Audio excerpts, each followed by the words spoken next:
এই প্রথম সর্বোচ্চ আইন শৃঙ্খলার বাহিনী এই শেরপুর ৩ আসনে নিয়োগকৃত ছিল।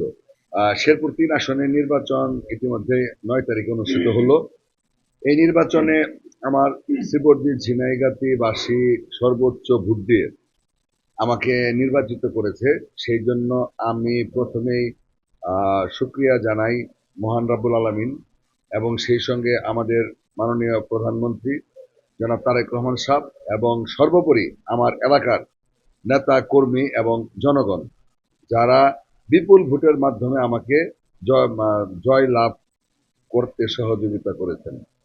তো আমি আমার নির্বাচিত হওয়ার পরে আমার প্রথম কাজ হবে আমার অনেকগুলি প্রতিশ্রুতি আমি আমার শ্রীবর্দী ঝিনাইগাতিবাসীকে দিয়েছি। যে প্রতিশ্রুতিগুলি পূরণ করা এখন আমার পবিত্র দায়িত্ব।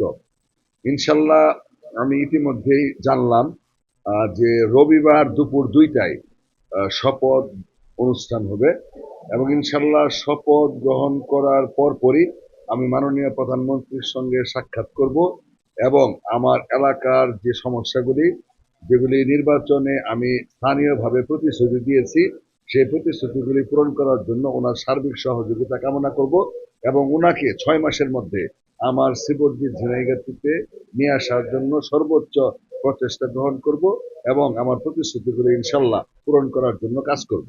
নির্বাচন কেমন হয়েছে? নির্বাচনে তো আসলে আমার নেতা কর্মী দীর্ঘমেয়াদী এই নির্বাচনে অক্লান্ত পরিশ্রম করছে, যে পরিশ্রম ভাষায় প্রকাশ করার মতো না। কেউই আমার কাছে মনে হয় নির্বাচন শুরু হওয়ার পর থেকে ভালোভাবে কেউ ঘুমাইছে, কেউ মানে একটু রিল্যাক্স করছে এই সুযোগ কারো ছিল না। এবং এর পাশাপাশি শেরপুর জেলাও যারা আমি দীর্ঘদিন শেরপুর জেলার নেতৃত্বে ছিলাম, যারা আমার সঙ্গে সুসম্পর্ক ছিল প্রত্যেকেই সে আমার শ্রীবর্দী ঝিনাইগাতির তাদের আত্মীয় স্বজন এবং ভোটারদের কাছে আমার জন্য ভোট চাইছে। তো সুতরাং এবং নির্বাচনটা এবারের নির্বাচনটা ব্যতিক্রম ধর্মী। এত নিরাপত্তার মধ্যে এত আইন শৃঙ্খলা বাহিনীর দ্বারা কোন আসনে নির্বাচন হয়েছে কিনা আমার জানা নাই। এই প্রথম সর্বোচ্চ আইন শৃঙ্খলার বাহিনী শেরপুর ৩ আসনে নিয়োগকৃত ছিল এবং যে কোনো ঘটনা ঘটার ৫ মিনিটের মধ্যে যে কোনো বাহিনী এসে কল করা মাত্রই উপস্থিত হইত।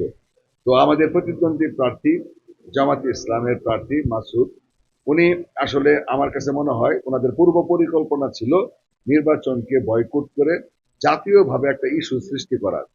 তো ঠিক একইভাবে যারা নির্বাচন বয়কট করলো আজকে শেষ বেলায় বিকাল ৩টায়।